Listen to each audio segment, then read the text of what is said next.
The Super Mario Bros. Is coming to Netflix in 2023 after its theatrical release on April 4. The popular characters from the Nintendo franchise be coming to the streaming giant by the end of 2023. The movie comes from the studio of Despicable Me, which had released on Peacock after theaters and then on Netflix.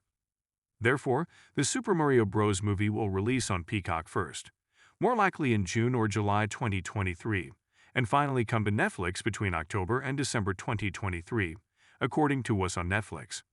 The first window countries include US, Australia, Belgium, and South Korea. Chris Pratt has lent voice to the titular Mario and Anya Taylor-Joy as Princess Peach.